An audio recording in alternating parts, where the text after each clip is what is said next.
De la noche a la mañana, una poderosa tormenta invernal afectó a millones de personas, justo a tiempo para la temporada navideña.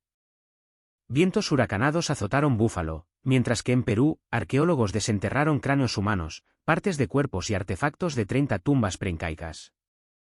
Durante las últimas semanas, una serie de extraños acontecimientos comenzaron a desarrollarse en América. Inicialmente sutiles, estas ocurrencias irrumpieron de repente con una fuerza que pareció repercutir en todo el país.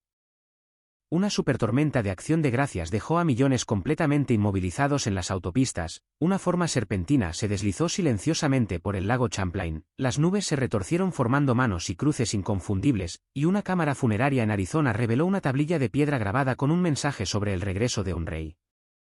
No eran eventos aleatorios, estaban ocurriendo juntos con una frecuencia creciente, dejando a los expertos perplejos y sin respuestas. Millones se preguntaban, ¿es esto una advertencia, una señal, o son los dolores de parto de los que habló Jesús, haciendo eco a través de tormentas, agua, cielo y rocas? Antes de profundizar, recuerda darle me gusta, comentar y suscribirte. Tu apoyo ayudará a que este mensaje crucial llegue a otros que necesitan verlo. La tormenta no se presentó inicialmente como una amenaza. Al principio, parecía ser un sistema débil que llegaba desde el Pacífico, nada inusual ni alarmante. Sin embargo, a medida que avanzaba tierra adentro, todo cambió. La tormenta desafió los patrones normales, negándose a debilitarse. En cambio, se intensificó, cambiando de forma una y otra vez, como si una fuerza invisible la estuviera impulsando. California experimentó el impacto inicial, ya que fuertes lluvias barrieron el estado, inundando carreteras y provocando pequeños deslizamientos de tierra. Sin embargo, en cuestión de horas, la lluvia se convirtió notablemente en nieve, una ocurrencia rara para esa región, haciendo que viajar fuera peligroso. Cuando el sistema cruzó a los estados centrales, las temperaturas cayeron tan rápidamente que las carreteras se convirtieron en hielo sólido en cuestión de minutos. Los coches derraparon incontrolablemente, los camiones hicieron la tijera, y las familias que viajaban para Acción de Gracias se encontraron de repente atrapadas en autopistas cubiertas de hielo. Luego, la tormenta se transformó una vez más. Pequeños espirales, como tornados, descritos como microtornados, comenzaron a formarse dentro de la ventisca. Se materializaron sin previo aviso, abriendo caminos a través de barrios ya profundamente cubiertos de nieve. Incluso los meteorólogos admitieron que nunca habían presenciado una tormenta invernal comportarse de una manera tan sin precedentes. Los modelos de radar dejaron de coincidir con la realidad que se desarrollaba, la tormenta giró en direcciones que no debería haber tomado, y se fortaleció precisamente donde debería haberse debilitado. Un pronosticador comentó que se movía como si tuviera vida propia. Cuando la tormenta llegó al medio oeste y al noreste, el país estaba completamente abrumado. Más de 80 millones de personas quedaron varadas.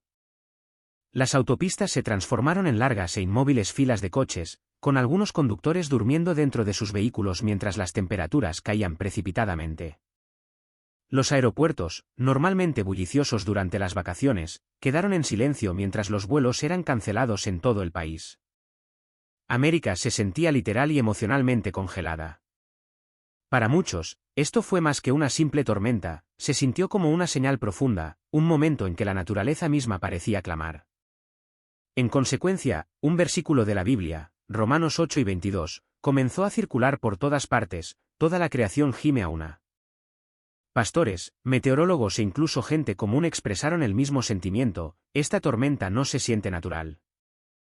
Se siente como si el mundo estuviera tratando de decirnos algo. Lo que hizo la situación aún más inquietante fue que la tormenta fue solo el comienzo. Pocos días después, otro evento extraño surgió, esta vez del agua, insinuando que lo que estaba sucediendo era más grande, más profundo y mucho más conectado de lo que nadie había anticipado. Mientras Estados Unidos aún se tambaleaba por la supertormenta de Acción de Gracias, otro fenómeno apareció en el que parecía el más pacífico de los lugares, la superficie del lago Champlain. Un vídeo, capturado temprano por la mañana, mostraba el agua tranquila abriéndose de repente para revelar un objeto largo, negro y brillante, cubierto por una capa de cristal. No se agitaba, no creaba olas ni realizaba movimientos bruscos. En cambio, se deslizaba lenta pero deliberadamente, como si conociera su destino exacto. Lo que cautivó a millones no fue solo su forma, sino su peculiar modo de movimiento. No había aletas que sobresalieran del agua, ni una cola que se moviera para generar olas, ni el característico movimiento de vaivén de un pez o una criatura lacustre. Su cuerpo alargado se deslizaba en una línea suave, rítmica y consciente, asemejándose a una sombra viviente que se abría paso bajo el agua. Un testigo lo describió como una sombra en movimiento. Inmediatamente, los internautas comenzaron a comparar la criatura con descripciones bíblicas. Muchos señalaron Isaías 27:1, que habla de Leviatán, una serpiente larga y resbaladiza, profetizada para aparecer como señal antes de los tiempos finales. Las similitudes eran asombrosas, su longitud inusual, su movimiento notablemente suave, su falta de espuma y sus movimientos deliberados y dirigidos.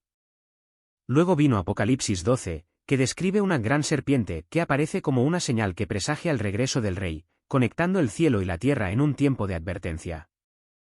Cuando estos elementos se consideraron juntos, muchos sintieron que la criatura del Champlain ya no era simplemente un misterio biológico, sino parte de una serie de señales que se extendían por todo Estados Unidos. Para muchos, si la supertormenta fue la primera señal del cielo, entonces la criatura del Champlain fue como la segunda señal, emergiendo del agua, un potente recordatorio de que los eventos inusuales no estaban ocurriendo de forma aislada, sino aparentemente en sucesión. Permanece atento porque la siguiente señal no apareció bajo el agua, sino en los cielos de América. Incluso mientras millones seguían discutiendo sobre la criatura que se deslizaba por el lago Champlain, comenzaron a surgir imágenes de los cielos de América que trajeron un silencio sobrecogedor a la nación. No eran nubes vagas que cualquiera pudiera interpretar a su antojo, sino formas tan claras que causaban escalofríos.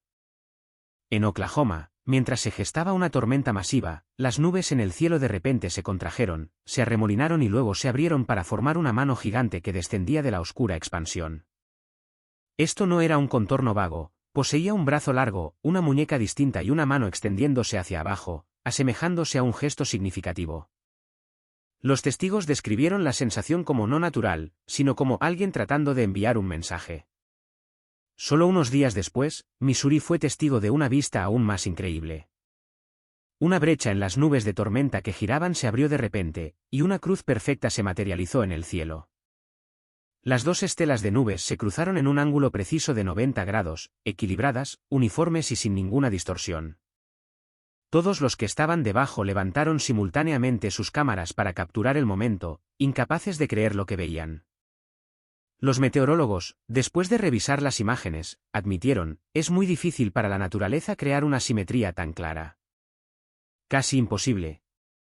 Y luego llegó Florida.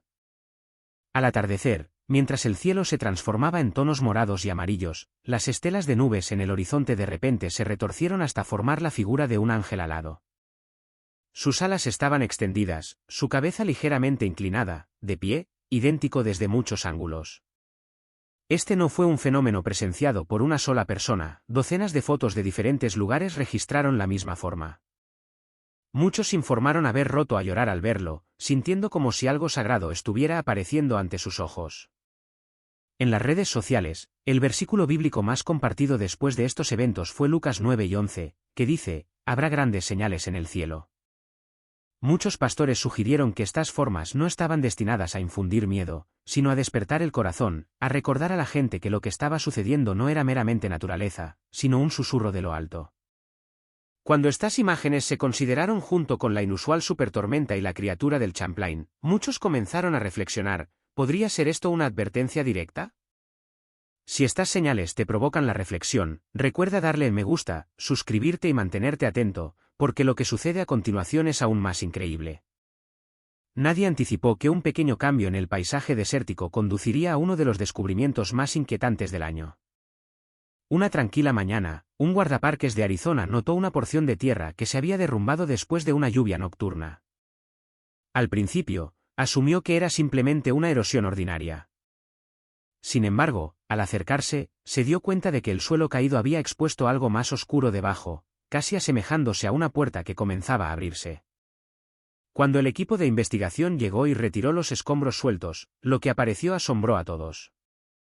No era ni una cavidad natural ni una grieta por movimiento sísmico, sino una entrada construida con un suelo de piedra plano y paredes antinaturalmente lisas, líneas perfectas, esquinas nítidamente cortadas, una estructura demasiado intencional para que la naturaleza la produjera. Pero lo que había dentro de la cámara era aún más extraño. En el centro de la cueva se encontraba una enorme tablilla de piedra, colocada en posición vertical como si hubiera sido puesta allí deliberadamente para ser encontrada en un momento específico en el tiempo. La superficie era oscura, fría y notablemente conservada. Grabados profundos y limpios cubrían la piedra, demasiado precisos para las herramientas rudimentarias de las culturas antiguas. La inscripción planteó un misterio aún mayor. No coincidía con ningún sistema de escritura conocido, ni nativo americano, ni fenicio, ni hebreo antiguo, ni sumerio, ni egipcio, ni ningún script registrado en la historia arqueológica. Los lingüistas que estudiaron las marcas lo llamaron un proto-script, una forma de escritura tan antigua que podría preceder incluso a Same, la civilización más antigua conocida con un sistema de escritura.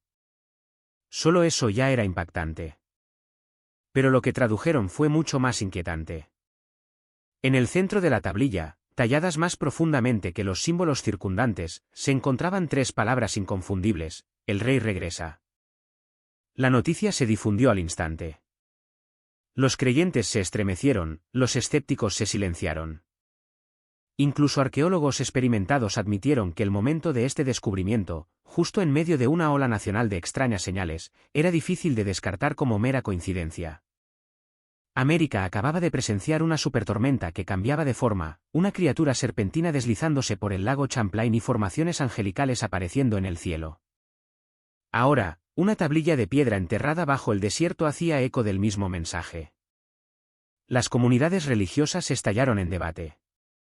¿Era esta tablilla una reliquia olvidada, un mensaje de una civilización perdida en la historia, o algo mucho más intencional, una antigua profecía sellada deliberadamente bajo la tierra hasta el momento exacto en que debía ser revelada?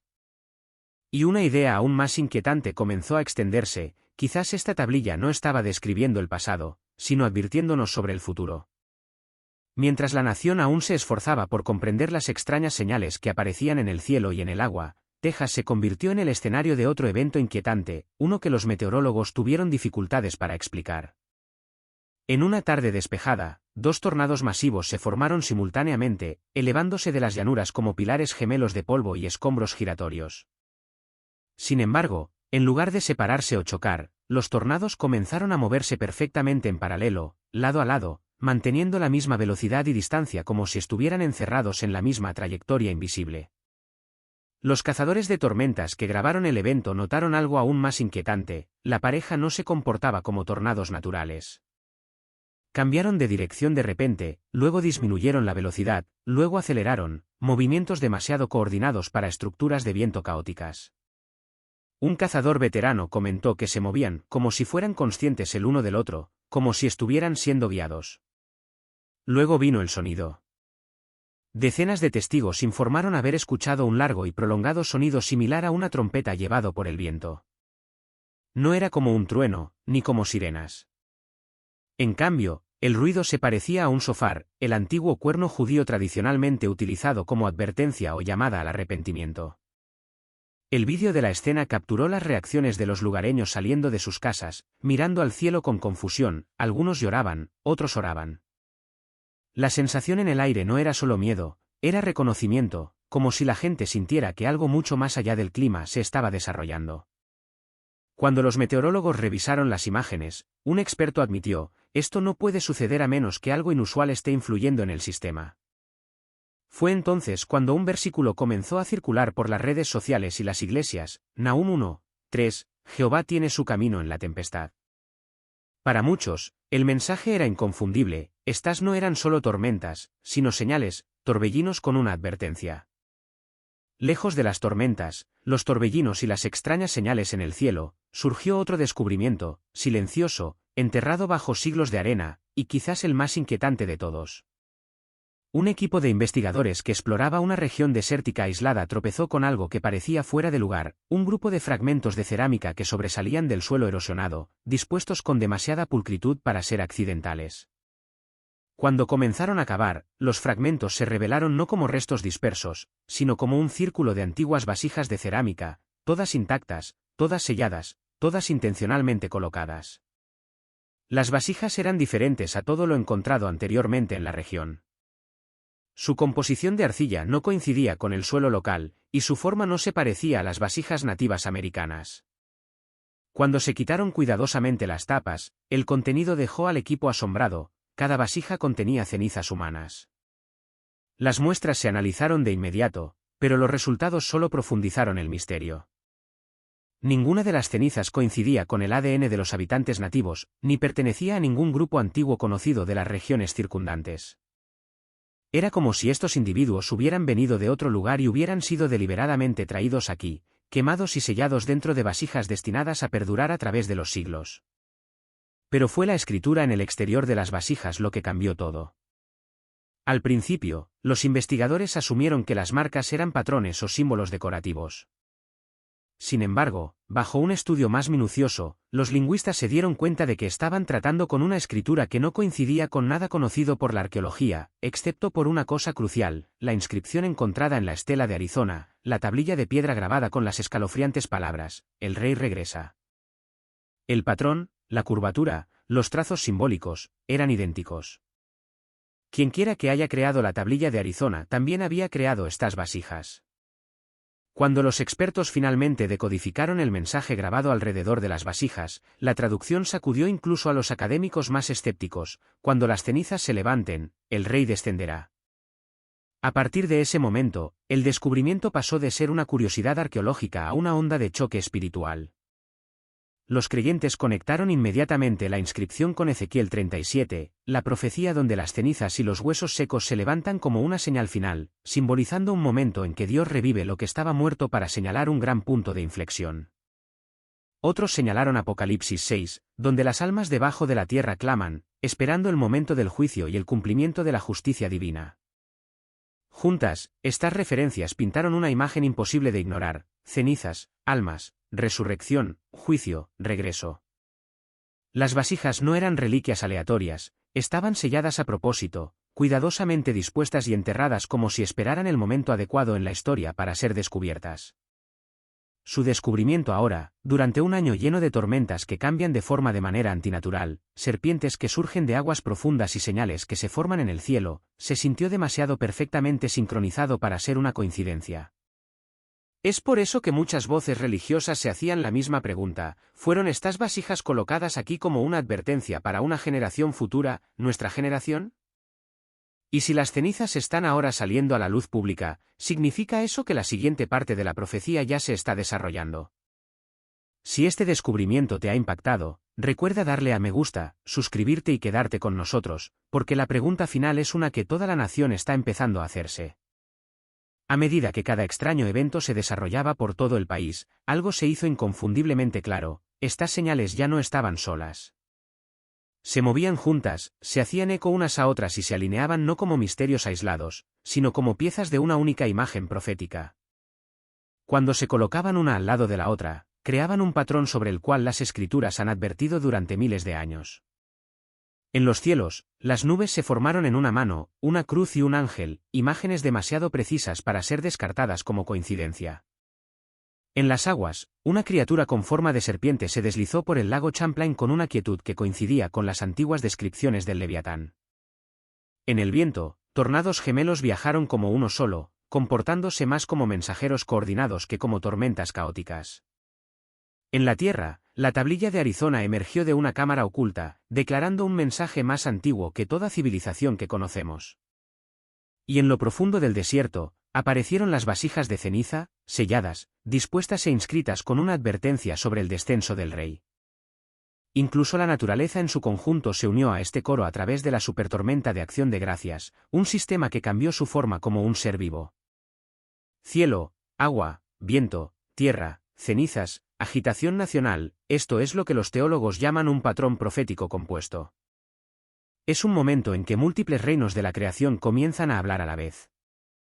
La Biblia proporciona un plan para un momento así. En Mateo 24, Jesús no solo menciona guerras, terremotos o hambrunas, él dice: cuando veáis todas estas cosas juntas, sabed que el tiempo está cerca. El énfasis no está en las señales individuales, sino en su convergencia, su aceleración, su acumulación, y la sensación de que la creación se mueve en armonía hacia una hora única y designada. El profeta Oseas escribe que en los últimos días, la tierra, las bestias, las aves y hasta los peces languidecerán, lo que indica una crisis espiritual reflejada en la naturaleza misma. Joel 2 habla de prodigios en los cielos y en la tierra, sangre, fuego y columnas de humo, conmoción en el mundo natural, todo ocurriendo antes del día del Señor. Isaías 24 describe la tierra temblando, el mar rugiendo, el cielo sacudiéndose, todo como parte de una advertencia coordinada antes de que Dios intervenga en la historia humana. Estos no son versículos desconectados, cada uno pinta la misma imagen, antes de una visitación divina, la creación misma clama. Luego viene la instrucción, una que no pretende aterrorizar sino preparar. Lucas 9 y 28 dice, cuando estas cosas comiencen a suceder, levanten la cabeza porque su redención se acerca. Es uno de los pocos lugares en las Escrituras donde Jesús habla directamente sobre cómo responder a las señales, no con miedo, no con confusión, sino con conciencia, con los ojos levantados, con los corazones despiertos. Esto nos lleva a las preguntas inevitables que surgen hoy en América. Si estos eventos están convergiendo con tanta precisión, si las señales reflejan el patrón profético descrito en las Escrituras, si la creación misma está temblando, advirtiendo y revelando, ¿en qué era estamos entrando? Y más importante aún, para cada espectador, cada hogar, cada corazón, ¿estás listo para el regreso del Rey, la segunda venida de Jesucristo? La segunda venida de Jesucristo ha sido la esperanza central de los cristianos durante siglos. No es solo una idea teológica, sino una promesa que Jesús dio personalmente a sus seguidores. En Juan 14, 1-3, Él tranquilizó los corazones de sus discípulos diciéndoles que no se turbaran, explicando que Él regresaba al Padre para prepararles un lugar y declarando que vendría otra vez para llevarlos consigo. A lo largo del Nuevo Testamento, esta expectativa forma la base misma de la esperanza cristiana. Jesús vino una vez para salvar, y volverá otra vez para restaurar, redimir y reinar. La pregunta que muchas personas hacen es, ¿cuándo volverá Jesús? La respuesta de la Biblia sorprende a muchos. Jesús enfatizó repetidamente que el momento exacto de su regreso está intencionalmente oculto. En Marcos 1 y 32, Él declaró que nadie sabe el día ni la hora, ni los ángeles en el cielo, ni el Hijo, sino solo el Padre. Este secreto no pretende crear miedo o confusión, sino mantener a los creyentes espiritualmente despiertos. Los discípulos le hicieron esta misma pregunta en Hechos 1, 7, y Jesús respondió diciendo que los tiempos y las sazones pertenecen solo al Padre. El mensaje es claro, en lugar de calcular fechas, los cristianos están llamados a vivir preparados, velando y caminando fielmente hasta que Él regrese. Otra pregunta que los creyentes suelen hacer es ¿por qué Jesús parece tardar tanto? La Escritura responde a esto con profunda ternura. 2 Pedro 3, 8-9 explica que el sentido del tiempo de Dios es diferente al nuestro, 1000 años para nosotros pueden ser como un día para Él. Más importante aún, su demora es un acto de misericordia. Jesús está dando a la humanidad tiempo para arrepentirse, para volverse a Él y para aceptar su salvación. Él no es lento en cumplir su promesa, Él es paciente, anhelando que tantas personas como sea posible elijan la vida eterna. En medio de esta espera, Jesús advirtió sobre la confusión y el engaño en los últimos días. Dijo en Mateo 24, 4-5 que muchos vendrían en su nombre, diciendo ser el Cristo, y que la gente debía tener cuidado de no ser engañada. Surgirían falsas enseñanzas, profecías distorsionadas y falsificaciones espirituales. La instrucción de Cristo es clara, siempre regresar a la Biblia como el único fundamento seguro. La Escritura, no la especulación, es el ancla del creyente. Una idea errónea que se ha extendido ampliamente es la de que Jesús regresará en secreto. La Biblia contradice esto por completo. Apocalipsis 1, 7 declara claramente que todo ojo le verá cuando venga con las nubes. Jesús comparó su regreso con el relámpago que sale del oriente y se muestra hasta el occidente, repentino, visible e imposible de ignorar, Mateo 12 y 27. Mateo 24, 30-31 describe un evento mundial lleno de gloria, ángeles y el sonido de una trompeta tan poderosa que despierta a los muertos justos. No hay nada oculto ni silencioso en la segunda venida, será el evento más visible en la historia de la humanidad. La manera del regreso de Cristo está descrita con la misma claridad. Hechos 1, 9-11 cuenta la historia de Jesús ascendiendo al cielo después de hablar con sus discípulos. Mientras lo veían ascender entre las nubes, dos ángeles les dijeron que este mismo Jesús regresaría de la misma manera, física, personal y visiblemente. Su venida reflejará su partida, en las nubes, presenciada por muchos, acompañada por seres celestiales y llena de gloria. La Biblia también explica que los ángeles vendrán con Jesús. Pasajes como Mateo 4 y 27, 12 y 31 y 25, 31 describen una hueste celestial que regresa con él. Vienen con un toque de trompeta, reuniendo a los creyentes de cada parte de la tierra. El cielo se llenará de presencia angélica, no como un mito, sino como una realidad. Una de las doctrinas más esperanzadoras del cristianismo se refiere a lo que sucede a los justos en el regreso de Cristo. La Escritura enseña que los creyentes que han muerto resucitarán, y aquellos vivos en ese momento serán transformados. 1 Tesalonicenses 4, 16-17 describe cómo el Señor mismo descenderá del cielo con voz de mando, con voz de arcángel y con trompeta de Dios. Los muertos en Cristo resucitarán primero, y luego los creyentes vivos se unirán a ellos en el aire para encontrarse con Jesús. Esta es la gran reunión del cielo y la tierra, el momento en que la muerte finalmente pierde su control sobre el pueblo de Dios. Al mismo tiempo, el regreso de Jesús trae juicio sobre aquellos que lo rechazaron. Apocalipsis 6, 15-17 describe a los impíos, pidiendo a los montes y a las rocas que los escondan del rostro del Cordero, abrumados por su gloria. 2 Tesalonicenses 1, 7-10 explica que aquellos que no conocen a Dios ni obedecen el Evangelio enfrentarán la destrucción. La segunda venida divide a la humanidad basándose en una pregunta: ¿quién ha aceptado a Cristo y quién no? Otra promesa crucial concierne la transformación del cuerpo humano. En la segunda venida, los creyentes reciben cuerpos inmortales e incorruptibles. 1 Corintios 15, 52-53 explica que esta transformación ocurrirá en un instante, al sonido de la última trompeta. La carne mortal será reemplazada por la inmortalidad, y la fragilidad de la vida terrenal dará paso a la fuerza eterna. Esta es la culminación de la salvación, no solo un espíritu redimido, sino un cuerpo renovado. Entonces, ¿cómo deben vivir los creyentes mientras esperan este gran evento? Jesús dio una respuesta clara: velad, orad, permaneced despiertos.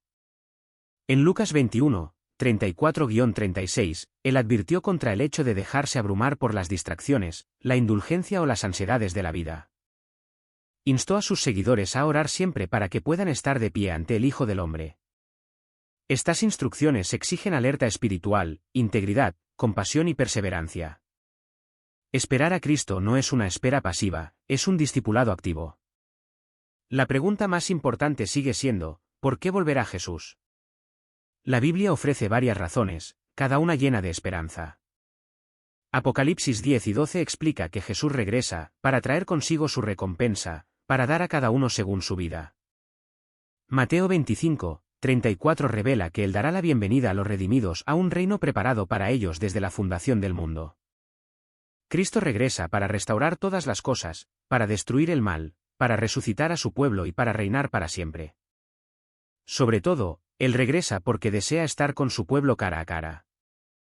Su anhelo más profundo es la relación. La segunda venida no se trata de miedo, sino de cumplimiento. Es el momento en que cada promesa que Dios ha hecho encuentra su expresión completa. Jesús invita a cada persona a ser parte de este futuro. Él pregunta: ¿qué podría ser más importante que elegirlo a Él? ¿Qué podría importar más que la vida eterna? ¿Qué podría superar la esperanza de estar con Él para siempre en un mundo sin más dolor, lágrimas ni muerte? La invitación sigue abierta. Jesús espera, no en la distancia, sino en el amor, instando a las personas a seguirlo, confiar en Él y prepararse para su regreso. Su promesa sigue en pie, inquebrantable e imparable. Él viene de nuevo, y quiere que estés allí cuando lo haga. Gracias por ver. No olvides suscribirte y estar atento a nuestro próximo vídeo. Deja un comentario y haznos saber lo que piensas.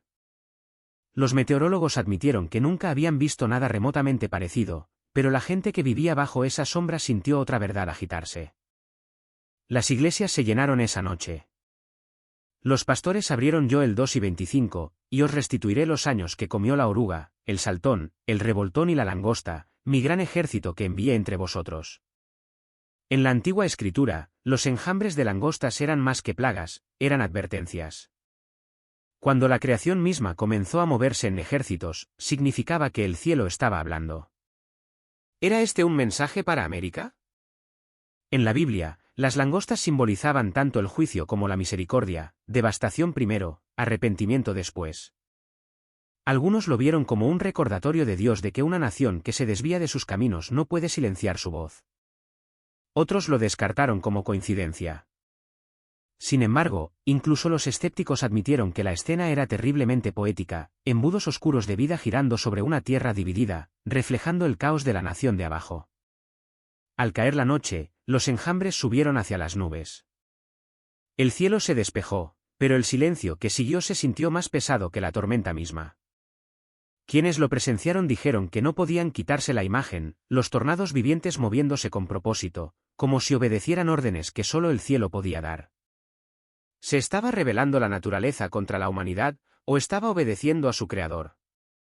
Esa pregunta ahora resuena en el corazón del país. Ya sea una anomalía científica o una advertencia divina, una cosa es segura, algo está cambiando en el reino natural y espiritual por igual. El viento trae un mensaje, y aquellos con ojos para ver y oídos para oír saben que es hora de escuchar. Quédate con nosotros para lo que suceda a continuación. Lo que se desarrolle desafiará todo lo que creemos saber sobre las señales en nuestros cielos. La mañana del 1 de octubre de 2025, la luz del día sobre América se atenuó sin previo aviso.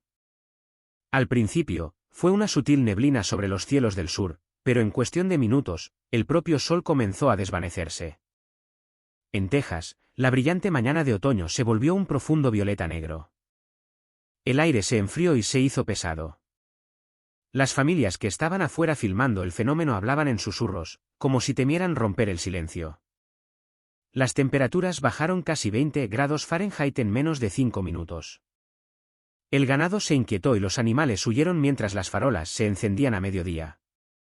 En varios estados, los teléfonos celulares y las redes eléctricas comenzaron a fallar simultáneamente. Los aviones quedaron brevemente en tierra mientras los sistemas de navegación perdían la calibración. Los científicos que monitoreaban el clima espacial registraron violentos picos electromagnéticos, seguidos de débiles bandas de aurora que brillaban en verde y rojo sobre Luisiana, Mississippi y Alabama, colores nunca vistos tan al sur.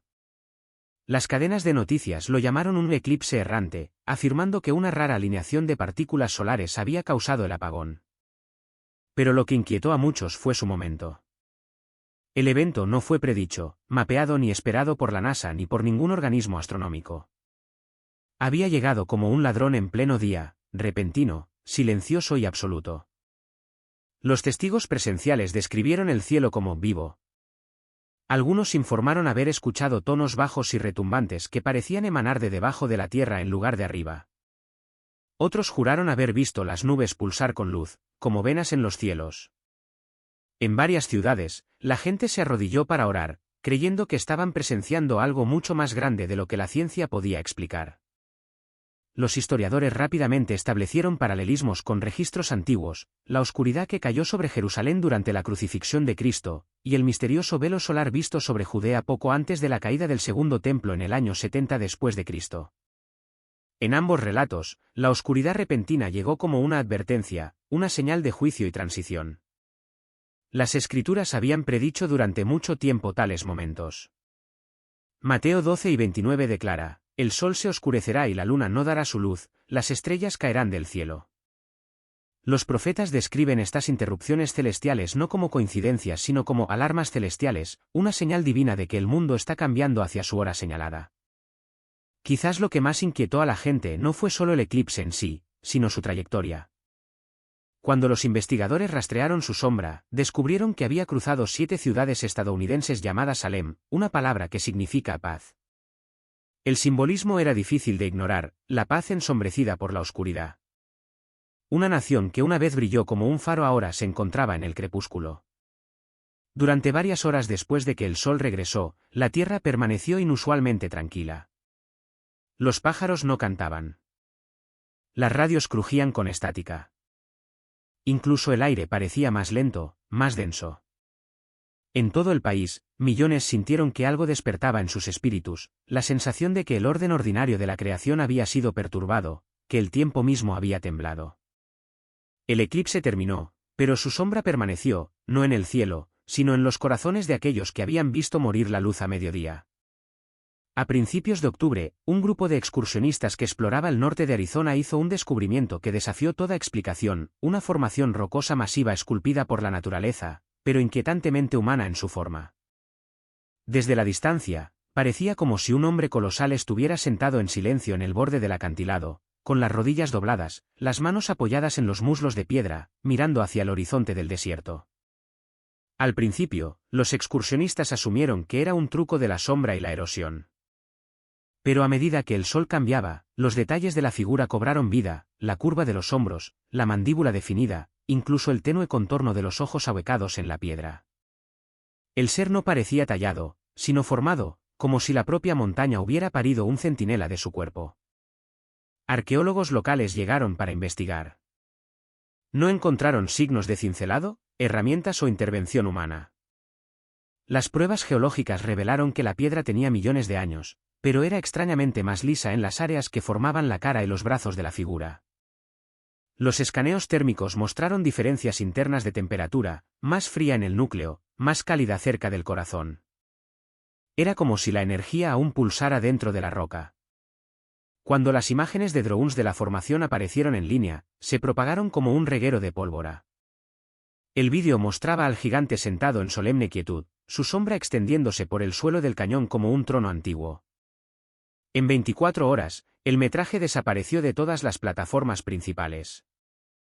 Las autoridades afirmaron que la región estaba siendo restringida para su preservación geológica, pero los lugareños susurraban sobre camiones sin marcar que visitaban por la noche y equipos extraños instalados cerca de la cresta. Aquellos que se atrevían a acercarse hablaban de una inquietud, un silencio pesado que oprimía el pecho, como si el propio aire estuviera escuchando. Un viajero describió débiles vibraciones bajo sus pies, como un lento latido en la montaña. Otro dijo que escuchó un zumbido bajo, como si la piedra estuviera recordando. Para muchos, este descubrimiento hizo eco de Génesis 6:4, había gigantes en la tierra en aquellos días. ¿Podría ser este un remanente petrificado de ese tiempo, un Nepilim convertido en piedra como juicio? El libro de Enoc describe a seres caídos atados en los valles de la tierra hasta los últimos días. Para algunos, este gigante no era una escultura, sino una prisión, un recordatorio del poder una vez condenado por Dios. Simbólicamente, el gigante sentado representa un observador, una presencia antigua que observa un mundo que repite sus viejos errores. Su postura parece tranquila, pero su mirada es eterna, como si advirtiera que los pecados enterrados de la historia están resurgiendo. ¿Por qué ahora? ¿Por qué surge tal forma en el mismo momento en que el mundo tiembla con eclipses, caos y falsa paz? Quizás la propia creación está revelando las historias que la humanidad decidió olvidar. Algo se está agitando en los desiertos de América, antiguo, silencioso y vivo en piedra. La tierra recuerda lo que el hombre niega. Si crees que esta señal trae un mensaje para nuestro tiempo, dale a me gusta, comenta y suscríbete para compartir la verdad. Y quédate con nosotros, la próxima revelación puede sacudir no solo la tierra, sino el alma misma de la humanidad. La tormenta que se había estado gestando durante mucho tiempo sobre Estados Unidos finalmente estalló. 10 días después de un cierre del gobierno, Washington estaba paralizado mientras millones de ciudadanos esperaban cheques de pago que nunca llegarían. Las oficinas federales cerraron sus puertas, los hospitales advirtieron sobre escasez, el Departamento de Defensa retrasó los salarios de 2 millones de miembros del servicio. Luego vino el colapso. A las pocas horas del anuncio del presidente Trump de un arancel del 100% sobre las importaciones chinas, el mercado de valores se desplomó casi 900 puntos, la caída más pronunciada en años. Las cadenas de suministro se congelaron de la noche a la mañana. Los contenedores permanecieron inactivos en los puertos, y los estantes de los supermercados en varios estados comenzaron a vaciarse. El dólar estadounidense vaciló mientras los mercados reaccionaban con pánico. Los economistas intentaron calmar a los inversores, pero sus voces fueron ahogadas por el rugido de la incertidumbre. En las calles, los disturbios se extendieron más rápido que el miedo. Miles de trabajadores recién desempleados llenaron las plazas de la ciudad, con carteles caseros que decían, «Páguennos o alimentenos». En los pueblos pequeños, los precios de la gasolina se dispararon, las redes eléctricas parpadearon y se formaron largas filas fuera de los bancos de alimentos. Las iglesias abrieron sus puertas como refugios improvisados, ofreciendo oraciones junto con pan. Para muchos, esto ya no era política, era supervivencia. Los presentadores de noticias hablaban con un optimismo frágil, calificándolo de interrupción temporal. Pero detrás de sus sonrisas, sus ojos delataban inquietud. ¿Y si esto era más que una recesión económica? ¿Y si era el desmoronamiento de algo mucho más profundo, el fundamento moral y espiritual de una nación que una vez se había llamado a sí misma bajo Dios? Por todas partes, la ansiedad hizo metástasis. El uso de medicamentos recetados se disparó. Las líneas de ayuda para suicidios se desbordaron. La violencia estalló en ciudades donde la esperanza se había agotado. Familias que una vez prosperaron ahora se aferraban al límite. El sueño americano, esa promesa brillante de prosperidad infinita, comenzó a parecer un mito que se desvanecía en la niebla del caos. Pastores de todo el país recurrieron a Isaías 19:2, alzaré egipcios contra egipcios, y cada cual peleará contra su hermano, y cada cual contra su prójimo. El versículo parecía reflejar el momento a la perfección, división sin causa, furia sin razón, una nación vuelta contra sí misma. Estados Unidos se había convertido en un campo de batalla, no de ejércitos, sino de corazones. En este torbellino, la gran división entre la fe y la incredulidad se amplió. Algunos dijeron que la crisis fue hecha por el hombre, producto de la soberbia, la codicia y el teatro político. Otros la vieron como una consecuencia divina, el resultado natural de un pueblo que se había apartado de las leyes de Dios. Lo que antes unía a los estadounidenses, la creencia en la libertad, la decencia y la verdad, se estaba disolviendo en facciones, cada una culpando a la otra mientras el suelo temblaba bajo sus pies. La economía no era lo único que se derrumbaba, la conciencia también lo hacía. Los medios de comunicación, en lugar de calmar la tormenta, se convirtieron en su amplificador, alimentando la indignación en cada hogar. La verdad misma se volvió negociable. Y en esa confusión, el miedo encontró su trono. Sin embargo, en esa oscuridad, comenzaron a susurrarse historias de avivamiento, de regreso, de rendición de cuentas. Porque cuando una nación se arrodilla, puede rendirse a la desesperación o a Dios. América estaba siendo sacudida hasta la médula, despojada de ilusiones, obligada a elegir en quién o en qué confiaría cuando las luces se apagaran. Y mientras la gente discutía, una figura volvió a la palestra, prometiendo paz en medio de las ruinas. El mundo observó cómo el presidente Donald Trump volvía a la escena mundial, anunciando lo que llamó el mayor acuerdo de paz de la historia de la civilización. Su plan de paz de 20 puntos prometía poner fin al derramamiento de sangre entre Israel y Hamás después de años de devastador conflicto. Las cámaras destellaron mientras él, tranquilo y triunfante, anunciaba que ambas partes habían acordado, al menos en parte, un trato que podría cambiar el mundo para siempre. La ambiciosa reconstrucción de Gaza sería supervisada por una Junta Internacional de Paz presidida personalmente por el propio Trump. La Junta incluiría representantes de Israel, Egipto, Qatar, Arabia Saudita, Turquía, Jordania, la Unión Europea y las Naciones Unidas. Nunca antes una coalición así había acordado un documento único. Por primera vez en décadas, Oriente Medio pareció exhalar. Las ciudades estallaron en una cautelosa celebración. Los presentadores de noticias lo calificaron de un punto de inflexión histórico, y los mercados se dispararon brevemente con esperanzas de estabilidad. Sin embargo, bajo los aplausos, una extraña inquietud recorrió la comunidad profética. Daniel 9:27 cobró vida en sus mentes, y por una semana confirmará el pacto con muchos. Los eruditos bíblicos han debatido durante mucho tiempo este versículo, que describe a un futuro líder que fortalecería un acuerdo de paz existente por una semana, un término profético a menudo interpretado como 7 años. El acuerdo de Trump, aunque no se etiquetó explícitamente como 7 años, delineó un marco de reconstrucción y seguridad a largo plazo que se esperaba durara aproximadamente esa misma duración. Los paralelismos eran imposibles de ignorar. Incluso el lenguaje del plan de paz hacía eco de antiguas profecías. Trump declaró, esta es la paz eterna. No más luchas. No más miedo. Esas palabras, paz y seguridad, fueron precisamente de lo que el apóstol Pablo advirtió en 1 Tesalonicenses 5, 3, cuando digan, paz y seguridad, entonces vendrá sobre ellos destrucción repentina. Los observadores notaron otro detalle en la transmisión: en el fondo, un tenue mapa detrás de Trump representaba nuevas zonas de acceso y administración. Entre estos detalles borrosos, algunos afirmaron ver límites que se extendían hacia el área del Monte del Templo en Jerusalén, una posibilidad que provocó ondas de choque en la comunidad de fe. ¿Podría este acuerdo abrir la puerta a la reconstrucción del Tercer Templo, el mismo evento que la profecía bíblica vincula con el ascenso del Anticristo y el comienzo de los últimos 7 años antes del regreso de Cristo? El mundo lo aclamó como un progreso. Sin embargo, los discernidores espirituales sintieron algo más profundo, una calma engañosa antes de la tormenta. Todo gran tratado de paz en la historia bíblica fue seguido por conmoción. Y este tenía un ritmo inquietantemente familiar. La voz de Trump concluyó la ceremonia con palabras que ahora resonaban en todo el mundo: hoy, el mundo ha elegido la paz. Pero la Escritura susurraba a cambio: la paz sin arrepentimiento es una ilusión. En Oriente Medio, el silencio reemplazó los disparos. En el cielo, la profecía se agitó. El pacto había sido confirmado, y la historia entró en una nueva cuenta regresiva. Todo comenzó con un sonido.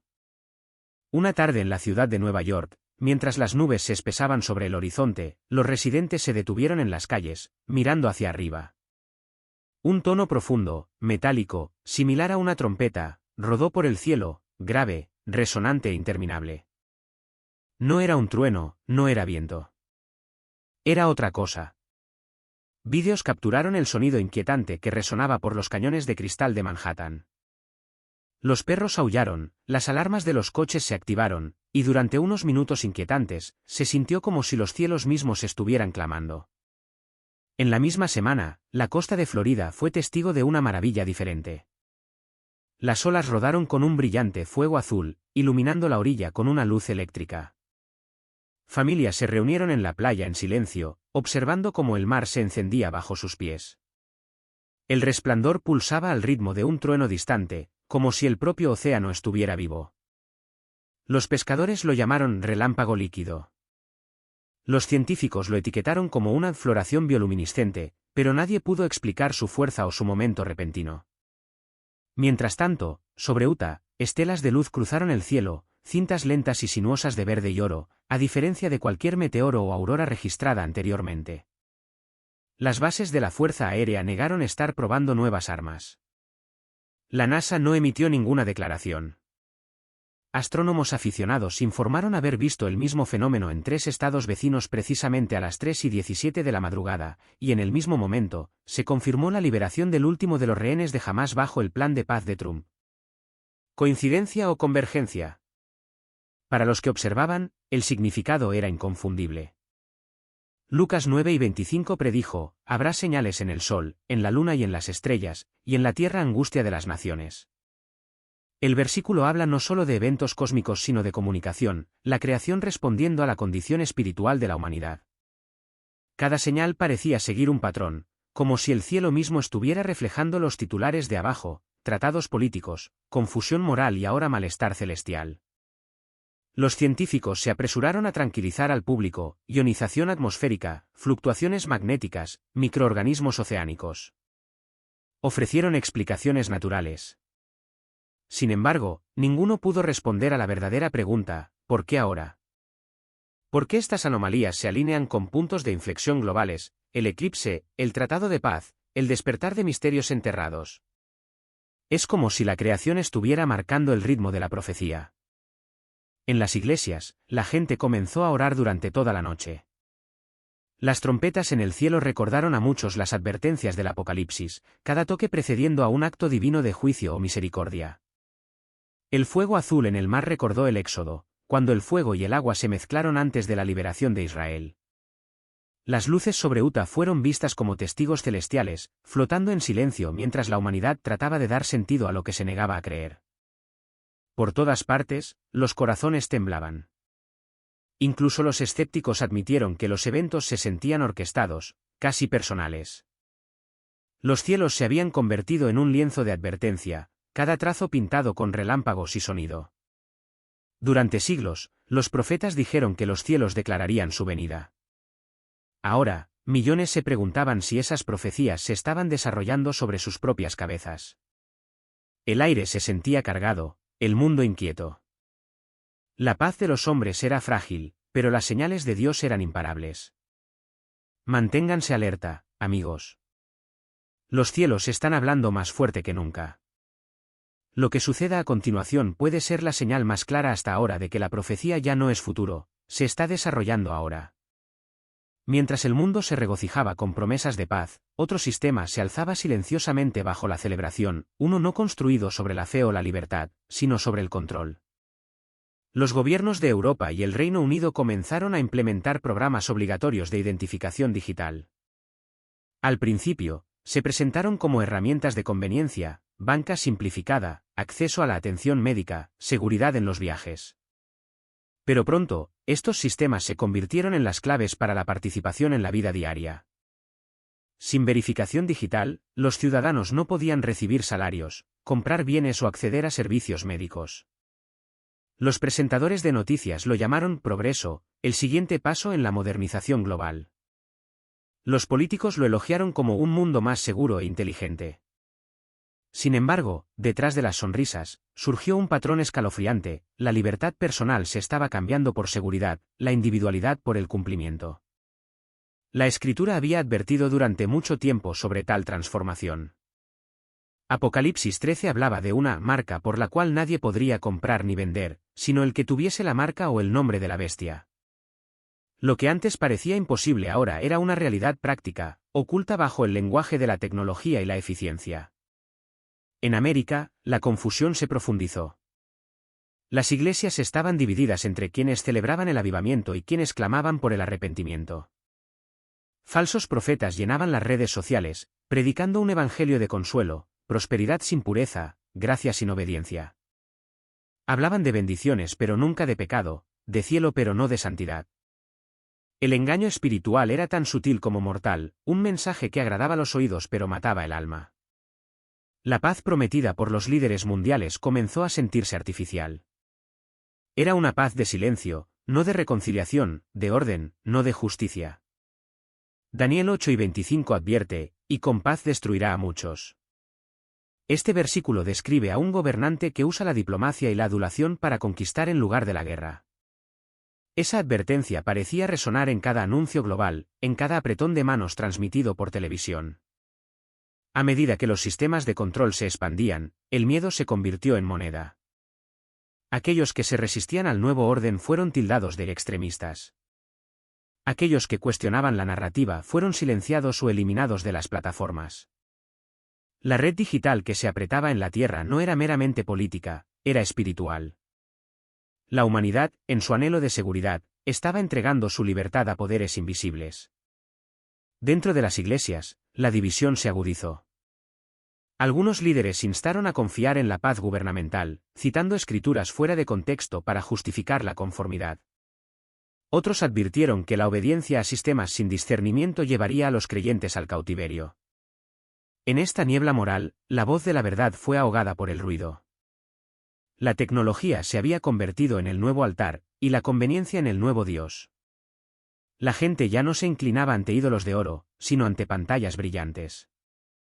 Lo que no se daban cuenta era que cada aceptación, cada escaneo, cada inicio de sesión estaba dando forma a un mundo que un día exigiría lealtad total. El engaño no estaba en la guerra, sino en la comodidad. El enemigo ya no venía rugiendo como un león, sino susurrando promesas de paz, unidad y progreso. Sin embargo, bajo esas promesas yacía la mentira más antigua de todas, que el hombre puede encontrar seguridad aparte de Dios. Y mientras las naciones avanzaban en nombre del orden, la profecía susurró de nuevo: la paz sin verdad es la primera señal de esclavitud. En toda la nación, el silencio se ha transformado en oración. En sótanos tenuemente iluminados, pequeños grupos se reúnen con velas y Biblias abiertas. Ya no oran por prosperidad o política, oran por misericordia. Las tormentas han despojado las ilusiones, y lo que queda es una fe cruda. Los sistemas del mundo están temblando, pero los corazones están despertando. En medio del colapso, se extienden historias de milagros, familias rescatadas de inundaciones después de clamar a Cristo, adictos liberados repentinamente de años de esclavitud, extraños uniendo sus manos para orar en las calles. El temblor se ha convertido en una puerta a la gracia. Donde las noticias hablan de desesperación, los creyentes susurran de avivamiento. Entienden ahora que la profecía nunca tuvo la intención de crear miedo, sino preparación. Un movimiento surge silenciosamente, gente común apagando sus pantallas, arrodillándose ante Dios y pidiendo perdón, no solo por ellos mismos, sino por una nación que olvidó sus cimientos. Los granjeros oran por sus campos, los soldados oran por sus armas, los niños oran por sus hogares. El espíritu se está moviendo de nuevo, tal como lo hizo en el aposento alto hace mucho tiempo. Esto no es religión, es despertar. Es el momento en que los corazones se dan cuenta de que ningún gobierno, ninguna tecnología y ningún acuerdo de paz pueden salvar a la humanidad. El único refugio verdadero es Cristo. Él no regresa por gente perfecta, sino por aquellos que están velando, esperando y dispuestos a regresar. Mientras América tiembla, las palabras de Lucas 9:28 resuenan más fuerte que nunca: cuando estas cosas comiencen a suceder, levántense y alcen la cabeza, porque su redención se acerca. Las señales no están destinadas a aterrorizar, son invitaciones a prepararse. El eclipse, las tormentas, los temblores, todo apunta a una verdad: el Rey está cerca. Esta generación se encuentra al borde de la historia. Las advertencias han sido dadas. El mensaje es claro. El mundo está entrando en una elección final: oscuridad o luz, engaño o verdad, miedo o fe. Pero para aquellos que eligen a Cristo, hay esperanza más allá de la tormenta, paz más allá del caos y vida más allá de la tumba. La última llamada ha sonado. La trompeta no es de metal, sino de misericordia. El cielo se extiende por última vez antes del amanecer del juicio. La pregunta no es si Él viene, es si estamos listos. Si este mensaje habla a tu espíritu, no te quedes en silencio. Dale a me gusta, comenta y suscríbete para compartirlo con otros que necesitan escucharlo. Gracias por ver. Que Dios te bendiga, te proteja y te prepare para los días venideros, construyendo una imagen demasiado urgente para ignorar. Y si los cielos, la tierra y los mares hablan con una sola voz, entonces el mundo debe escuchar. Porque estos no son solo eventos naturales, son señales de que el fin de la era se acerca. Mientras la tierra gemía bajo eclipses, temblores y olas, los cielos mismos parecían decididos a añadir su voz. En las últimas semanas, círculos de fuego han aparecido en lo alto del horizonte, anillos de luz ardiente suspendidos en la atmósfera. Algunos los llaman halos, un truco de la luz solar refractada a través de cristales de hielo. Pero para quienes presenciaron sus coronas de fuego arder contra cielos oscurecidos, no fue un mero accidente. Las formas se mantenían demasiado perfectas, brillando como atalayas suspendidas por manos invisibles. La gente se quedaba inmóvil, con los teléfonos temblándoles en las manos, susurrando que el cielo había sido marcado por fuego. Sin embargo, ni siquiera estos círculos llameantes fueron la última palabra. Tanto en plazas de ciudades como en campos abiertos, los ojos se volvían hacia arriba por otra razón. Las nubes comenzaron a hincharse y a cambiar hasta que una forma tomó forma, al principio vaga, luego sorprendentemente clara. Algunos solo vieron vapor en movimiento, pero otros cayeron de rodillas, convencidos de que estaban contemplando la figura de Cristo mismo. Los informes se extendieron por las redes sociales, imágenes capturadas en tomas inestables. Para muchos, fue una visión gloriosa y aterradora a la vez, un recordatorio de que el regreso del Hijo del Hombre no será oculto, sino visible para todos. Los escépticos argumentan explicaciones naturales, ilusiones ópticas, trucos de humedad y luz. Pero los creyentes recuerdan las palabras de Mateo 12:30, entonces aparecerá la señal del Hijo del Hombre en el cielo con poder y gran gloria. La visión de halos que brillan como coronas y figuras que se vislumbran en las nubes se acerca demasiado a las Escrituras como para ser descartada por completo. Desde el fuego que rodea el sol hasta una silueta radiante que se extiende por las nubes de tormenta, los cielos declararon lo que la tierra y los mares ya habían comenzado a gritar: el mundo está siendo advertido. Estas no son jugadas aleatorias del clima o la atmósfera, son lienzos proféticos pintados sobre nosotros, señales escritas con luz y sombra. Y a medida que los cielos continúan hablando, la pregunta ya no es si la humanidad está mirando, sino si la humanidad está escuchando. Espera un segundo. Dale al botón de me gusta, deja un comentario abajo y no olvides compartir este vídeo con tus amigos. Muy bien, sigamos. Si los cielos se encendían con luz y los mares rugían con poder, entonces la tierra misma parecía decidida a desenterrar sus verdades ocultas. Al sur de México, cerca de Ciudad de Belice, exploradores que descendían a cavernas de piedra caliza tropezaron con descubrimientos que han dejado incluso a los científicos sin palabras. Durante décadas, los lugareños susurraron sobre esqueletos conservados en cámaras ocultas, los restos de sacrificios ofrecidos por los antiguos mayas. Pero los restos recientemente sacados a la luz eran diferentes a todo lo esperado. Dentro del tenue resplandor de las antorchas, los investigadores descubrieron huesos de tamaño asombroso, un fémur más largo que la pierna de un hombre adulto, cajas torácicas que podían rodear a dos personas de pie hombro con hombro, cráneos anchos y pesados, con dientes más grandes que cualquier primate conocido. Estos no eran los frágiles restos de ofrendas rituales, eran ecos masivos e imponentes de una raza perdida en el tiempo. Junto a ellos yacían artefactos, hojas de obsidiana tan grandes que parecían forjadas para manos del doble del tamaño humano, y tablillas de piedra grabadas con símbolos desconocidos para la escritura maya, como si pertenecieran a otra época por completo.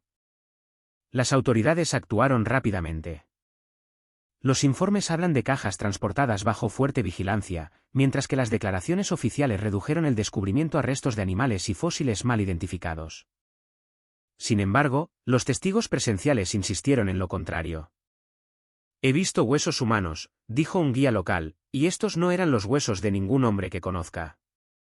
Circularon rumores de que instituciones internacionales, incluso museos, se habían interesado en los hallazgos, pero los detalles se desvanecieron en el silencio. ¿Por qué se silenciarían pruebas tan monumentales a menos que apuntaran a verdades demasiado perturbadoras para que el mundo las enfrentara? Para aquellos que leen las Escrituras, las piezas encajaron. Génesis 6:4 recuerda un tiempo antes del diluvio, había gigantes en la tierra en aquellos días, y también después, cuando los hijos de Dios se unieron a las hijas de los hombres y tuvieron hijos con ellas. Ellos eran los poderosos, los hombres de renombre, la razón misma por la que el juicio cayó en los días de Noé. Y Ezequiel 37 habla de huesos secos que llenan un valle, huesos que Dios mismo prometió levantar a la vida por su espíritu. Profeticé, pues, como él me mandó, y entró espíritu en ellos, y vivieron, y se levantaron sobre sus pies, un ejército grande en extremo. Las cuevas de Belice pueden guardar más que arqueología, pueden ser sombras proféticas.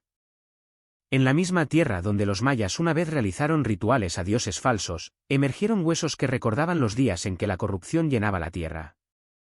¿Podría ser que los pecados del pasado están resurgiendo, haciendo eco de las advertencias de los últimos días? Los artefactos cuentan su propia historia, una hoja demasiado pesada para hombres comunes, una tablilla marcada con símbolos que resisten la traducción. ¿Qué cultura forjó tales objetos? ¿Y por qué aparecen en un lugar al que no deberían pertenecer? El silencio de los funcionarios solo profundizó el misterio, mientras que los huesos mismos clamaban que la historia no es como nos la han contado. Desde cielos ardientes hasta volcanes temblorosos, desde mares que rugen hasta cavernas que entregan gigantes, el mensaje es consistente, la creación misma está dando testimonio. Cada descubrimiento une otra pieza en un tapiz profético que la Biblia ha declarado desde el principio. Y si las cámaras ocultas en Belice se están abriendo para revelar verdades una vez selladas, ¿qué otras revelaciones yacen justo debajo de la superficie? Quizás el mayor peligro no son los huesos del pasado, sino el surgimiento de una figura en el presente, uno que promete restauración pero busca engañar al mundo. Antes de continuar, por favor, dale a me gusta y suscríbete para apoyarnos. Cada contribución ayuda. Muchas gracias. Mientras la tierra tiembla, la propia sociedad humana revela una oscuridad no menos preocupante. Comunidades antes unidas por valores compartidos ahora están fracturadas, con vecinos que desconfían de vecinos y líderes en disputas interminables. Las economías se tambalean como torres inestables, fortunas construidas de la noche a la mañana y perdidas con la misma rapidez. Lo que antes parecía seguro ahora parece frágil, como si el propio suelo de la cultura se estuviera moviendo bajo nuestros pies. La moralidad, también, se ha invertido. Comportamientos que antes conllevaban vergüenza ahora se celebran, mientras que la virtud es ridiculizada como debilidad.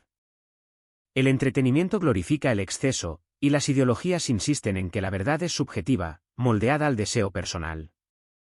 Una generación crece convencida de que el significado es autoinventado, incluso mientras el vacío corroe los bordes de la vida diaria. La voz de la conciencia se debilita, ahogada por el ruido de un mundo empeñado en complacerse a sí mismo. Esta es la sombra de Babilonia renacida, una sociedad intoxicada por su propio orgullo, ciega al abismo que tiene a sus pies. Apocalipsis 18 lo describe con sobria precisión: ha caído la gran Babilonia. Se ha convertido en morada de demonios. Porque todas las naciones han bebido del vino furioso de su fornicación. La caída llega de repente. Los mercaderes lloran y las naciones tiemblan mientras el humo se eleva de una ciudad que se creía invencible.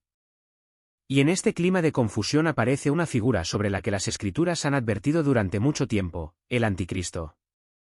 No con cuernos o forma grotesca, sino con carisma, palabras suaves y promesas de paz. Ofrece soluciones a las crisis, unidad a las naciones divididas y milagros que deslumbran a las multitudes. Sin embargo, en el centro de su mensaje no está Dios, sino él mismo. Pablo advirtió en 2 Tesalonicenses 2:4 que este hombre de iniquidad se exaltaría por encima de todo lo que se llama Dios o es objeto de culto, llegando incluso a sentarse en el templo de Dios. Es precisamente en una era de colapso moral y caos social que tal figura puede surgir, un salvador falso para un mundo desesperado por el orden. La lección es clara: la decadencia que vemos a nuestro alrededor no es aleatoria. Es la preparación de un escenario, la bajada de telones antes del acto final. La celebración del pecado, la inestabilidad de las naciones y el hambre de un líder que traiga una falsa paz, todo esto refleja el fin de Babilonia y el ascenso del Anticristo. Desde los desastres naturales hasta la decadencia social, cada señal converge en una única advertencia: el tiempo es corto. La sombra de Babilonia se extiende por nuestro mundo, y la profecía se está desarrollando ante nuestros ojos. Desde cielos temblorosos hasta mares rugientes, desde cavernas que revelan huesos hasta sociedades que se hunden en la confusión, el mensaje es inconfundible. Yellowstone tiembla, las aguas de Hawái retroceden y los eclipses cubren el sol en la oscuridad. Círculos de fuego arden sobre las ciudades, y algunos juran ver la figura de Cristo brillando en las nubes. Bajo Belice, huesos y reliquias gigantes susurran de días en que la corrupción llenaba la tierra. Y ahora, una sociedad intoxicada por su propio orgullo refleja la sombra de Babilonia, preparando el escenario perfecto para que surja un salvador falso, el Anticristo. Ninguna de estas señales está aislada. Son piezas de un rompecabezas profético, que convergen exactamente como Jesús predijo. Él advirtió sobre terremotos, hambrunas, eventos temibles y falsos mesías que deslumbrarían incluso a los elegidos. Apocalipsis habla de Babilonia colapsando en un instante, mercaderes llorando, naciones temblando. Y Lucas 9:28 nos da la esperanza que fortalece a los fieles: cuando estas cosas comiencen a suceder, levántense y alcen la cabeza, porque su redención se acerca. El llamado al mundo es urgente, estos no son desastres o curiosidades aleatorias, son advertencias. Y para los cristianos, son un toque de trompeta: estén despiertos. Estén alerta. Y vivan como aquellos que esperan al Rey. El tiempo para la complacencia ha pasado. Lo que acaba de suceder no es coincidencia, es confirmación. La pregunta ya no es si el fin está cerca, sino si estamos listos cuando llegue. El Señor es nuestro Salvador, un estudio completo. Salvador de principio a fin. En el corazón mismo de la Biblia reside una única verdad resonante: el Señor es nuestro Salvador. Desde Génesis hasta Apocalipsis, Dios se revela no solo como creador y juez, sino como libertador, aquel que rescata a su pueblo del peligro, el pecado y la muerte. El Antiguo Testamento declara una y otra vez que Jehová es Salvador: yo Jehová, y fuera de mí no hay quien salve. Isaías 43:11. El Nuevo Testamento une este testimonio proclamando a Jesucristo como Salvador. Así, el testimonio de la Escritura es ininterrumpido. El mismo Dios que dividió el Mar Rojo es el que calmó el tempestuoso Galilea. El mismo que redimió a Israel de Egipto redime a todas las naciones a través de la cruz. En este estudio, exploraremos el testimonio bíblico de Cristo como Salvador, la profundidad teológica de la salvación, los ricos símbolos de la redención y la esperanza viva que trae a cada creyente. 1. El fundamento del Antiguo Testamento: Jehová como Salvador. El Antiguo Testamento proporciona las declaraciones más tempranas y enfáticas de que solo Dios es Salvador. La fe de Israel no se construyó sobre ideas abstractas, sino sobre una liberación histórica. 1.1. Autodeclaración divina. Isaías 49, 26 afirma, y conocerá toda carne que yo Jehová soy tu Salvador. Isaías 43, 3 declara, porque yo Jehová, Dios tuyo, el Santo de Israel, soy tu Salvador. Y en Isaías 43, 11, se afirma, yo Jehová, y fuera de mí no hay quien salve. Aquí, la afirmación es absoluta, la salvación no se delega a ángeles, ídolos o reyes humanos. 1.2. Liberación en la historia.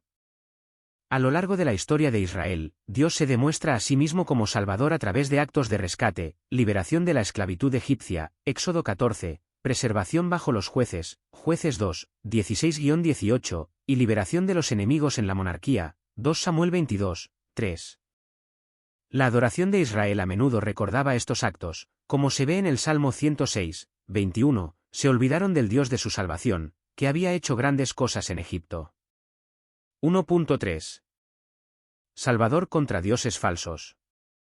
Los profetas insisten consistentemente, no hay más Dios que yo, Dios justo y Salvador, Isaías 45, 21. Así, el Antiguo Testamento prepara el escenario para la venida del Salvador, no como una llegada a Jehová, sino como Jehová mismo revelado. 2. El cumplimiento del Nuevo Testamento, Jesús como Salvador. El anuncio del ángel en Lucas 2 y 11 une el cielo y la tierra. El niño de Belén es el Salvador anunciado por los profetas. 2.1. Títulos de salvación. Jesús es llamado Salvador del mundo, Juan 4 y 42, 1 Juan 4 y 14, Príncipe y Salvador, Hechos 5 y 31, y nuestro Señor Jesucristo Salvador, Tito 1, 4. Cada título proclama no solo lo que Cristo hace, sino quién es Él. La salvación no es un poder abstracto, sino una persona. 2.2. Salvación en acción. Jesús salvó sanando a los enfermos y resucitando a los muertos, proveyendo liberación temporal. Salvó perdonando pecados, ofreciendo liberación espiritual. Salvó resucitando de la tumba, entregando la victoria definitiva sobre la muerte. Pablo lo cristaliza en 2 Timoteo 1 y 10, nuestro Salvador Jesucristo, el cual abolió la muerte y sacó a luz la vida y la inmortalidad por el Evangelio. 3. Estudio de palabras, Salvador, salvación y salvar. 3.1. Trasfondo hebreo. La raíz yasa significa librar o rescatar. Es la base de los nombres Josué y Jesús, Yeshua, que significa Yahweh salva. 3.2. Uso griego. El término soter, Salvador, era usado en la cultura greco-romana para dioses, reyes y emperadores que clamaban proteger o librar. El Nuevo Testamento audazmente recupera la palabra, afirmando que Jesús, no César, es el Salvador. 3.3. Rango bíblico de salvar. El término salvar abarca varios aspectos. Rescate temporal, Señor, sálvanos, que perecemos. Mateo 8 y 25. Liberación moral y espiritual, Él salvará a su pueblo de sus pecados, Mateo 1 y 21. Esperanza escatológica, puede también salvar perpetuamente, Hebreos 7 y 25. Así, la salvación es holística, física, moral, espiritual y eterna. 4. 4 dimensiones de la obra salvadora de Cristo. La Biblia usa múltiples metáforas para describir la expiación, cada una resaltando una faceta diferente de la salvación. Redención, Cristo paga el precio para liberarnos de la esclavitud, Gálatas 3 y 13. Paga caro. Reconciliación, Cristo restaura la relación entre Dios y la humanidad, 2 Corintios 5 y 18. Propiciación, Cristo soporta la ira de Dios, satisfaciendo la justicia, Romanos 3 y 25. Rescate, Cristo da su vida como precio de la libertad, Marcos 10 y 45. Intercesión, Cristo ruega continuamente en nuestro nombre, Hebreos 7 y 25. Cada palabra es una ventana al vasto misterio de la obra del Salvador. 5. Tipos y sombras, figuras del Antiguo Testamento apuntando a Cristo. El Antiguo Testamento está lleno de vidas y eventos que prefiguran al Salvador. Adán, un tipo de Cristo, el segundo Adán, trayendo vida donde el primero trajo muerte, Romanos 5 y 14. Isaac, el hijo amado ofrecido en el altar, señalando el Calvario. José, traicionado por sus hermanos, sin embargo, exaltado para salvarlos. Moisés, libertador de la esclavitud, legislador, mediador. Cordero Pascual, sangre en el dintel, salvando a Israel, cumplida en Cristo nuestra Pascua, 1 Corintios 5, 7. Día de la expiación, el sumo sacerdote entrando con sangre, cumplido en Cristo nuestro sacerdote eterno. A través de estas sombras, Dios preparó al mundo para el verdadero y final Salvador. 6. Salvación a través del tiempo, de Israel a la Iglesia. 6.1. La esperanza de Israel. Los judíos anhelaban un Mesías que los salvara de los opresores. Muchos esperaban una liberación política. Jesús cumplió esta esperanza de una manera más profunda, liberación del pecado y la muerte. 6.2. La proclamación de la Iglesia. Desde el primer sermón en Pentecostés, los apóstoles declararon la salvación en ningún otro nombre que no fuera Jesús, Hechos 4 y 12. La Iglesia primitiva se caracterizó no por la riqueza o el poder, sino por el anuncio, Dios ha levantado un Salvador, Hechos 1 y 23. 6.3. Nuestra experiencia presente. Hoy, los cristianos continúan experimentando la salvación en 3 tiempos. Hemos sido salvos, justificación. Estamos siendo salvos, santificación. Seremos salvos, glorificación. 7. Implicaciones prácticas, viviendo con el Salvador. 7.1. Seguridad.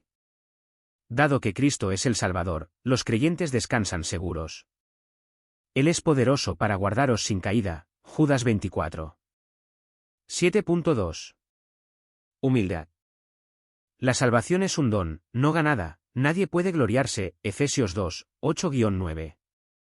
7.3. Misión.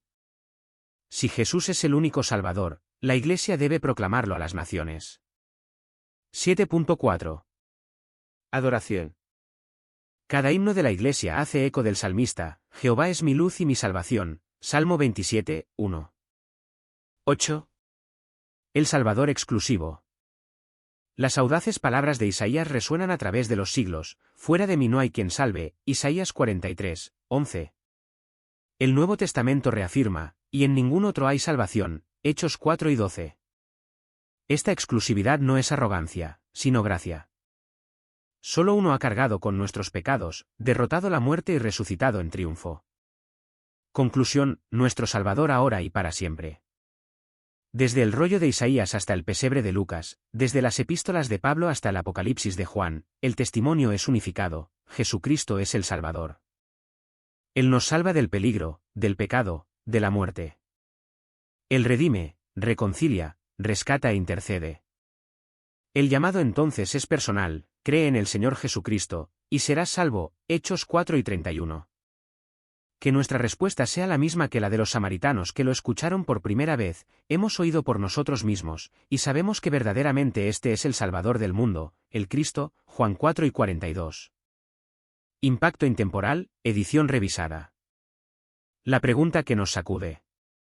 Pocas frases en las Escrituras impactan al lector moderno con mayor asombro que estas, y le pesó a Jehová, Génesis 6, 6-7, 1 Samuel 3 y 11.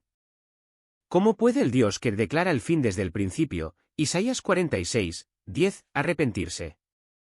Esta tensión entre la inmutabilidad de Dios y el lenguaje bíblico del arrepentimiento ha inquietado a los creyentes durante siglos. No es meramente un rompecabezas teológico abstracto, toca el corazón mismo de cómo entendemos la santidad de Dios, su soberanía y su cercanía a nosotros en nuestro pecado y dolor. En 1987, el pastor John Piper escribió una breve pero profunda meditación titulada El arrepentimiento de Dios. En esta edición revisada, ampliaremos y profundizaremos esas ideas, rastreando el testimonio bíblico, examinando las tradiciones teológicas, abordando objeciones comunes y extrayendo implicaciones para la vida cristiana. Nuestro objetivo no es la novedad, sino la claridad y la adoración. Estar ante estos textos es estar en Tierra Santa donde el misterio y la majestad se encuentran. 1. El testimonio bíblico, Dios se arrepiente. Las Escrituras hablan con una sorprendente dualidad. Por un lado, se dice que Dios se arrepiente, por otro, se dice que Dios nunca se arrepiente. 1.1. Pasajes donde Dios se arrepiente. Génesis 6 declara, y le pesó a Jehová haber hecho al hombre en la tierra, y le dolió en su corazón. 1 Samuel 3:11 registra, me pesa haber puesto por rey a Saúl. Éxodo 32:14 describe, entonces Jehová se arrepintió del mal que dijo que había de hacer a su pueblo. Jonás 3:10 ilustra, y vio Dios lo que hicieron, que se convirtieron de su mal camino, y se arrepintió Dios del mal. Hay al menos una docena de textos así en el Pentateuco, los libros históricos, los profetas e incluso los salmos. 1.2. Pasajes donde Dios no se arrepiente. Números 11 y 19 declara, Dios no es hombre, para que mienta, ni hijo de hombre para que se arrepienta. 1 Samuel 3:29 afirma, la gloria de Israel no mentirá, ni se arrepentirá, porque no es hombre para que se arrepienta. Ezequiel 12:14 dice, yo Jehová he hablado, vendrá, y haré. No me retractaré. Así, nos enfrentamos a una paradoja. 2. Clarificando la paradoja. 2.1. Arrepentimiento humano versus arrepentimiento divino. Cuando los humanos nos arrepentimos, lo hacemos porque descubrimos que lo que hicimos estuvo mal, o encontramos un resultado que no previmos. Nos damos cuenta de que nuestro juicio o motivos eran defectuosos. Pero Dios nunca descubre, nunca juzga mal, nunca peca. Por lo tanto, su arrepentimiento no es como el nuestro. 2.2. Lenguaje antropomórfico y antropopático. La Escritura a menudo usa términos humanos, Dios tiene ojos y oídos, Salmo 34:15, Dios extiende su brazo, Éxodo 6:6, Dios huele aromas agradables, Génesis 8:21. De manera similar, el arrepentimiento de Dios es una expresión antropopática, lenguaje parecido al humano que comunica la capacidad de respuesta divina sin implicar ignorancia divina. 2.3. Principio teológico, la inmutabilidad de Dios. La inmutabilidad de Dios es fundamental. Malaquías 3:6 dice, porque yo Jehová no cambio. Santiago 1:17 habla de Dios como el dador de toda buena dádiva. En quien no hay mudanza, ni sombra de variación. Por lo tanto, cuando la Escritura dice que Dios se arrepiente, no significa que los propósitos eternos de Dios cambien. Más bien, indica un cambio en la actitud de Dios hacia las criaturas en el tiempo, consistente con su decreto eterno. 3. Estudios de caso en el arrepentimiento divino. 3.1. El diluvio, Génesis 6. El pesar de Dios por la maldad humana no es sorpresa, sino tristeza. Desde la eternidad, Él conocía este resultado. Sin embargo, en el tiempo, Dios revela su santa repulsión contra el pecado en el lenguaje del arrepentimiento. 3.2. El reinado de Saúl, 1 Samuel 15. Dios designa a Saúl como rey, luego lo depone. El texto afirma tanto el arrepentimiento de Dios como su inmutabilidad, versículo 29. Los tratos pactuales de Dios con Saúl cambian según la desobediencia de Saúl, pero el plan eterno de Dios de levantar a David, en última instancia, a Cristo nunca vacila. 3.3. Nínive, Jonás 3:4. Dios advierte a Nínive de la destrucción, pero cede cuando ellos se arrepienten. Jonás mismo interpreta esto no como inconstancia divina, sino como misericordia divina, sabía yo que tú eres Dios clemente y piadoso, tardo en enojarte, y de grande misericordia, y que te arrepientes del castigo, Jonás 4:2. 4. Interpretaciones teológicas a lo largo de la historia. 4.1. Teísmo clásico. Desde Agustín hasta Tomás de Aquino y Calvino, la Iglesia ha enfatizado la inmutabilidad de Dios. El arrepentimiento divino se considera metafórico, enseñándonos la santidad y la capacidad de respuesta de Dios sin implicar un cambio en su esencia. 4.2. Teísmo abierto. Defensores modernos, E.J., Clark Pinnock, Greg Boyd, argumentan que Dios no conoce el futuro exhaustivamente. Así, El arrepentimiento divino refleja una sorpresa genuina. Piper y otros se han opuesto firmemente a esta visión, señalando su negación de la soberanía de Dios. 4.3. Ortodoxia reformada. La tradición reformada insiste en que el decreto eterno de Dios es inmutable. Los tratos de Dios con las criaturas en el tiempo son genuinamente contingentes a sus acciones, pero estas respuestas son en sí mismas eternamente ordenadas. Dios cambia sus acciones en el tiempo en respuesta a las acciones humanas, pero su carácter y propósitos eternos permanecen inmutables. Esta perspectiva permite el dolor y la capacidad de respuesta genuinos de Dios sin comprometer su soberanía absoluta y su conocimiento perfecto. El lenguaje del arrepentimiento captura el corazón relacional de Dios y su justicia perfecta, demostrando que su interacción con la creación es dinámica y personal.